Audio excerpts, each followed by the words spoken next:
Hello बच्चों, आपका स्वागत है साइंस जेवी चैनल पे। आज इस वीडियो में हम science chapter 2 acid base in salts के क्वेश्चन आंसर्स जितने भी हैं इन टेक्स्ट और एक्सरसाइज उसको करेंगे। तो चलो शुरू करते हैं। फर्स्ट क्वेश्चन है, you have been provided with 3 test tube, one of them contains distilled water and the other two contain acidic and basic solution. If you are given only red litmus paper, how will you identify content of each test tube? Means इसमें कहा गया है कि अगर आपको 3 test tube दिए जाए, एक में डिस्टिल्ड वाटर हो, एक और दोनों में एसिड हो और एक में बेसिक हो, आप कैसे टेस्ट करोगे? अगर आपको सिर्फ रेड लिटमस दिया जाए, तब आपको पता है रेड लिटमस एसिड में कोई चेंज नहीं लाएगा, और रेड लिटमस ब्लू कब चेंज होगा? जब बेस में होगा। और अगर हल्का स्लाइटली चेंज किस में होगा? अगर रेड पर्पल कलर में देंगे, स्लाइटली चेंज होगा such as purple when it is in dipped in distilled water. तो no change in red, no change in acid, turns to blue in base and slight change in distilled water. Now second in text question है, why should curd and sour substance not be kept in brass and copper vessel. अब आपको पता है curd और source substance ये acids होते हैं, और ये मेटल्स के कंपाउंड जो है वो एसिड के साथ रिएक्ट कर सकते हैं।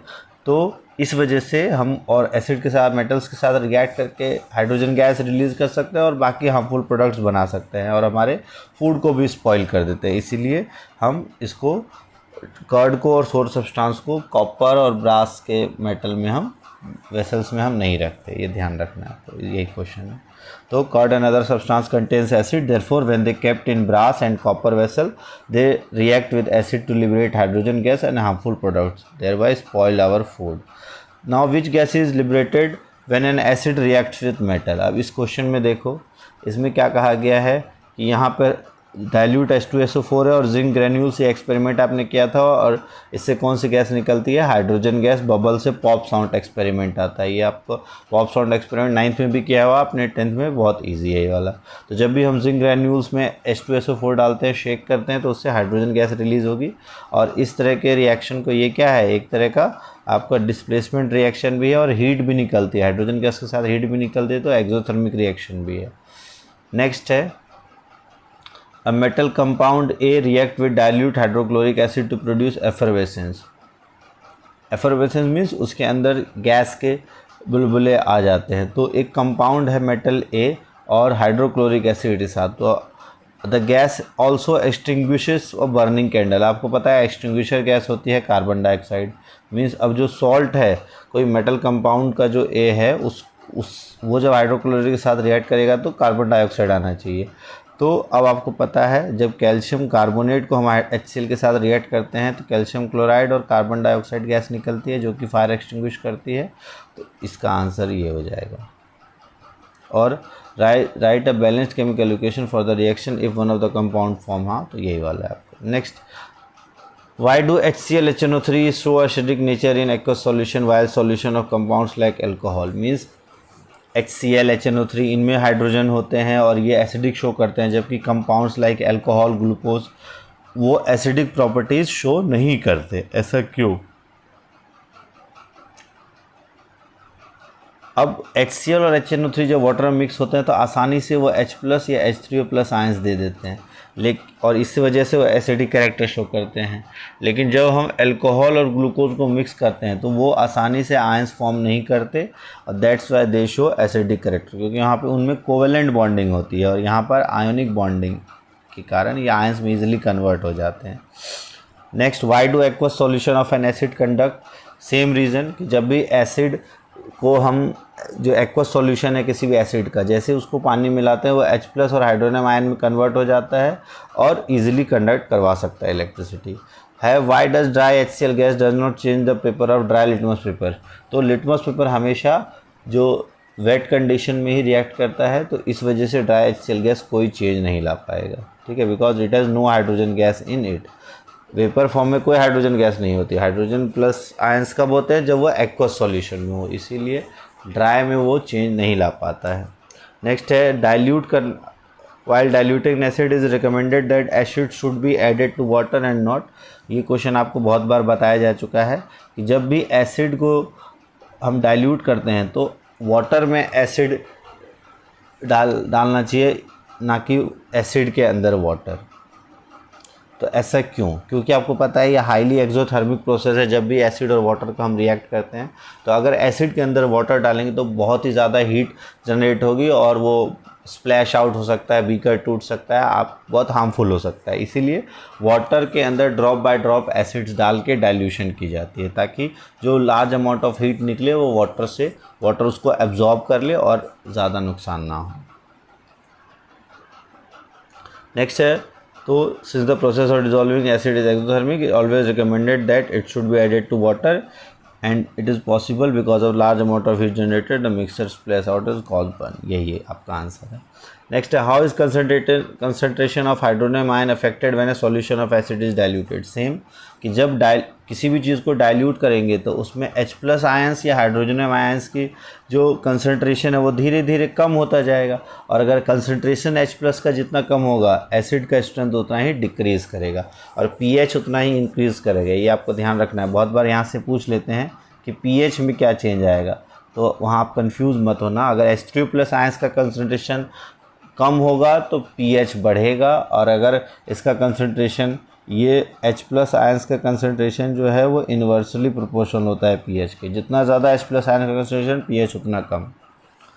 नेक्स्ट है, how is concentration of hydroxide ion affected when excess base is dissolved in solution of sodium hydroxide. कि OH- आयंस कैसे इफेक्ट होंगे अगर एक्सेस बेस को डिसॉल्व कर दिया जाए सोडियम हाइड्रोक्साइड में, तो OH- आयंस के कंसनट्रेशंस बढ़ जाएंगे और बेसिसिटी बढ़ जाएगी, बेसिक बढ़ जाएंगे। ठीक है, यही आंसर है। नाउ अब आपके पास दो सॉल्यूशन है A, B, pH एक का 6 है, एक का 8 है, तो ये एसिड हो गया आपका, ये बेस हो गया, ये इतना पता चल जाता है। नाउ किस सॉल्यूशन में ज़्यादा हाइड्रोजन आयन कंसनट्रेशन होंगे? ज़्यादा किस में होंगे? जिसमें A एसिड है, और कौन किस में बेसिक होंगे? तो बस pH से आप पता कर सकते हो। बहुत ईजी क्वेश्चन है ये कि 7 से कम है तो एसिडिक, और जिसमें 7 से ज़्यादा है वो बेसिक। pH 6 है तो इसके अंदर हाइड्रोजन आयन कंसनट्रेशन ज़्यादा होंगे। अब what effect does the concentration of H+ ions have on the nature of the solution. तो जितने ज़्यादा H+ आयंस के कंसनट्रेशन होंगे कोई भी जो सॉल्यूशन है वो उतना ही ज़्यादा एसिडिक होगा, जितने कम होंगे उसकी एसिडिटी कम होती जाएगी और बेसिक में चले जाएंगे। तो concentration of H+ ions increase होंगे, तो ये कितने 10⁻⁻7 से अगर ज़्यादा हैं तो वो एसिड है, और 10⁻⁻7 से कम है तो वो बेसिक नेचर में होते हैं। यही कारण होता है 10⁻14 वाटर का pKw होता है, और इसीलिए pH जो है वो 0 से 14 ही होता है। ये आगे आएगा 11th में, अभी फ़िलहाल इतना समझ लो।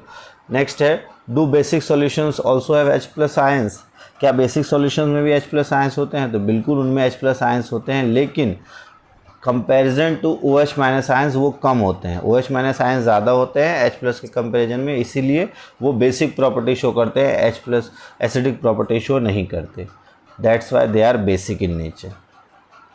Now under what soil condition do you think a farmer would treat the soil of this field with quick lime. अब क्विक लाइम आपको पता है क्या होता है? Calcium oxide.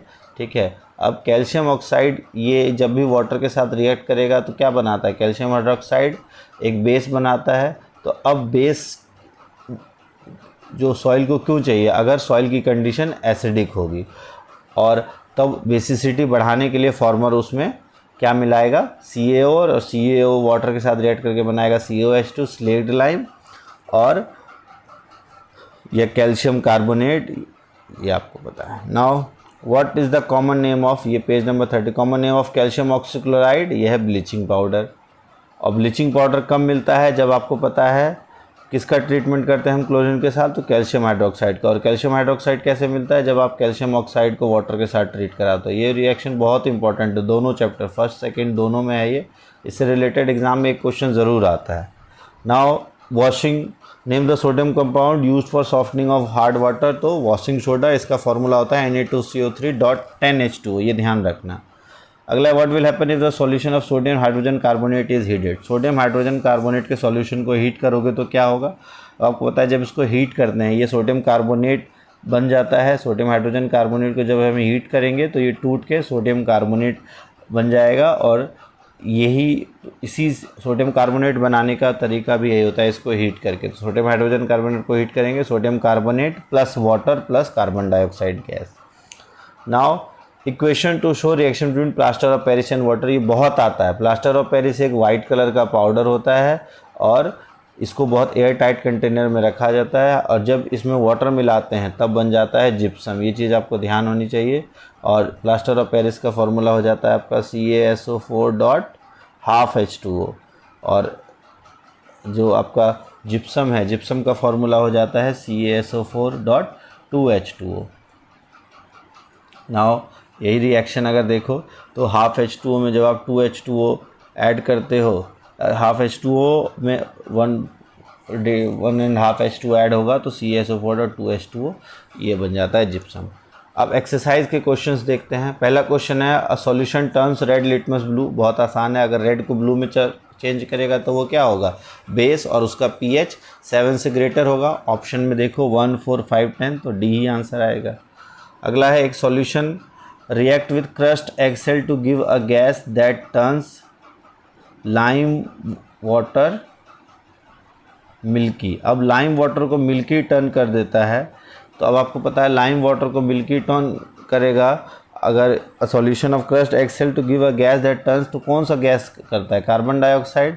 अब कार्बन डाइऑक्साइड जो है किसके साथ, क्रस्ट एगशेल में पता है आपको कार्बोनेट्स होते हैं, तो कार्बोनेट्स किसके साथ रिएक्ट करके कार्बन डाइऑक्साइड रिलीज करेगा, तो एसिड के साथ। इनमें से एसिड कौन है, तो HCl। नेक्स्ट है 10 ml of solution of NaOH is formed by completely dissolving 8 ml of given solution of HCl। अब आपको पता है 10 का कंपैरिजन 8 के साथ है। अब आपको 20 ml सॉल्यूशन चाहिए तो HCl का कितना चाहिए, तो 10 के लिए अगर 8 चाहिए तो 20 ml के लिए 8 2 16, ईजी है आपका आंसर।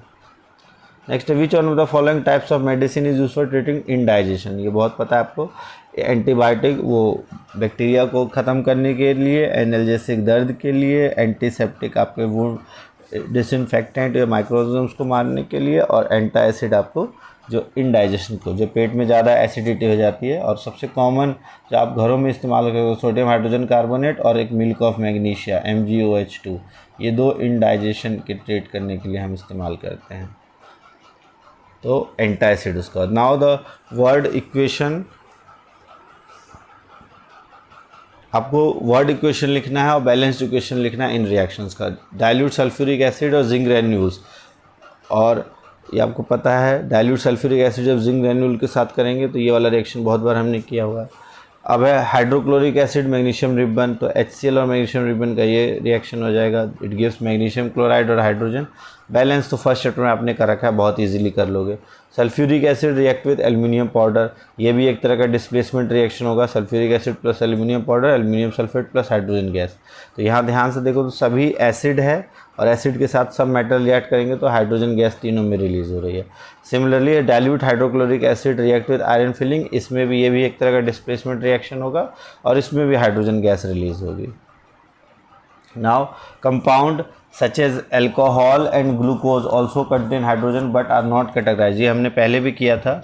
अब इसके लिए एक्टिविटीज़ अगर देखनी हो तो अगर आपको दो नेल्स जो आप कील लो और कॉक में फिट कर दो, 100 ml बीकर में रखे और कनेक्ट कर दे 2 टर्मिनल्स से, तो डाइल्यूट HCl अगर पोर करेंगे और करंट स्विच ऑफ कर दिया जाए तो इसमें ये रिएक्ट करेगा, लेकिन जो ग्लूकोज और अल्कोहल का सॉल्यूशन है उसमें कोई चेंज नहीं आएगा।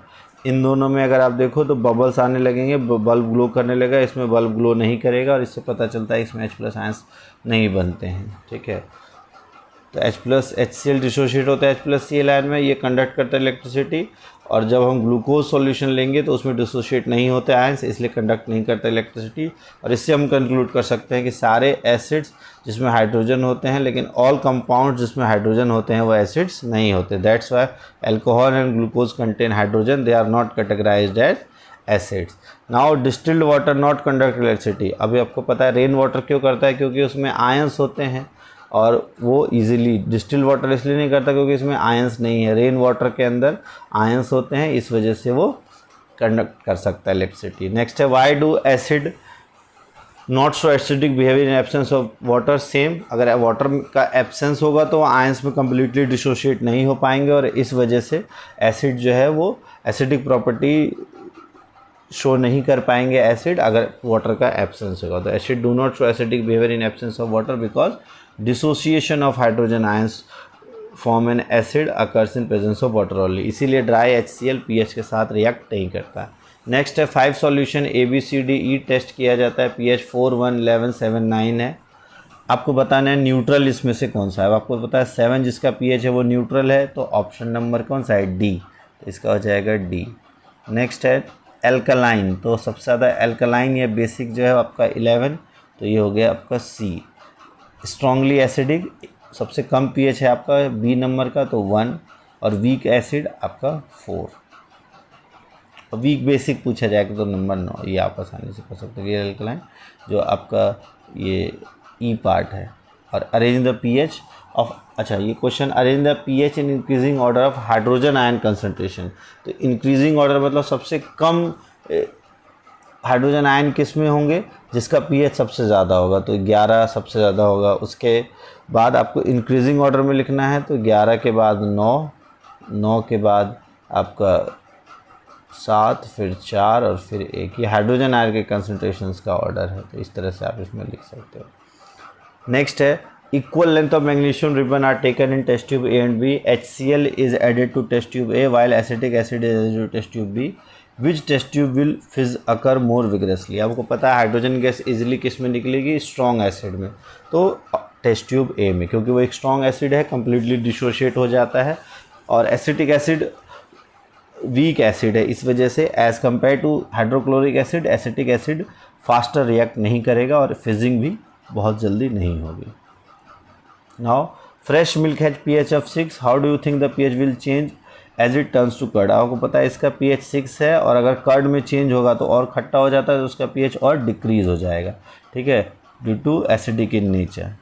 Now milkman add a very small amount of baking soda to a fresh milk. अब आपको पता है बेकिंग सोडा जो है वो क्या होता है, एक बेस, और जब हम उसको मिल्क में मिलाते हैं तो वो उसको खट्टा होना या उसके जो अगला पहला क्वेश्चन हमने पढ़ा था कि उसको कर्ड में कन्वर्ट होने या उसको ख़राब होने से बचाता है। तो why does he shift the pH of the fresh milk from 6 to slightly alkaline, क्यों वो करता है, ताकि वो जल्दी ख़राब ना हो। और how does this milk take a long time to set as curd, और इसको ज़्यादा टाइम क्यों लगेगा, क्योंकि pH को कम होने में समय लगेगा। तो इससे क्या होगा, because in alkaline condition milk does not set as curd easily set नहीं होगा, और क्योंकि ये अल्कलाइन जो है वो स्लाइटली बेसिक हो गया है मिल्क के यूजुअल मिल्क से, इसलिए एसिड प्रोड्यूस होने में समय लगेगा, पहले न्यूट्रलाइज होगा और उसके बाद फिर रिएक्ट करेगा, और that's why it will take more time for curd to set. Next है प्लास्टर ऑफ पेरिस जो है उसको मॉइस्चर प्रूफ कंटेनर में रखना चाहिए। अब ये हमने पढ़ा था प्लास्टर ऑफ पेरिस क्या होता है, CaSO4.12H2O, और ये जैसे ही हवा में आएगा वाटर वेपर्स के साथ रिएक्ट करके जिप्सम बना लेता है, और इसीलिए इसको मॉइस्चर प्रूफ कंटेनर में रखते हैं ये वाइट कलर के पाउडर को, और ये जैसे वाटर के साथ रिएक्ट करके एक हार्ड सब्सटेंस जिप्सम बना लेता है, जो इस तरह का रिएक्शन होता है। Now what is neutralisation reaction. Neutralisation reaction क्या होगा, reaction between acid and base to give salt and water is called neutralisation reaction. दो एग्जांपल्स आप आसानी से दे सकते हो, NaOH plus HCl gives NaCl plus H2O, HNO3 plus KOH gives KNO, तो बहुत सारे एग्जांपल आप इजीली दे सकते हो। नेक्स्ट है दो इंपॉर्टेंट यूज़ वॉशिंग सोडा और बेकिंग सोडा के, ये 4-5 यूजेस हमने करवाया है आपको, आप आसानी से देख सकते हो, और दो तो इजीली लिख सकते हो, ग्लास सोप पेपर इंडस्ट्री में वॉशिंग सोडा का और परमानेंट हार्डनेस रिमूव करने का, और बेकिंग सोडा का बेकिंग पाउडर बनाने में, और बेकिंग पाउडर बेकिंग सोडा और टार्टरिक एसिड का होता है, ठीक है। और इसके अलावा सोडा एसिड फायर एक्सटिंग्विशर में, क्योंकि वो कार्बन डाइऑक्साइड गैस रिलीज़ करता है जब एसिड के साथ रिएक्ट करता है, ठीक है, इसीलिए इसका सोडा फायर एक्सटिंग्विशर में यूज़ होता है। तो और भी यूजेस हैं, आप देख लेना जो वीडियोज़ हैं हमारी। तो इस तरह से 15 क्वेश्चंस थे आपके एक्सरसाइज, और बाकी इंटेक्स के क्वेश्चंस भी हो चुके हैं, इसको अच्छे से देखो। अगर कोई डाउट आता है तो आप कमेंट करो, और अगर आपको वीडियो पसंद आई है तो लाइक करो, शेयर करो, और अगर अभी तक आपने इस चैनल को सब्सक्राइब नहीं किया है तो सब्सक्राइब कर लो, अपने दोस्तों को भी शेयर करो। और thanks for watching, keep studying. Bye bye, take care, जय हिंद।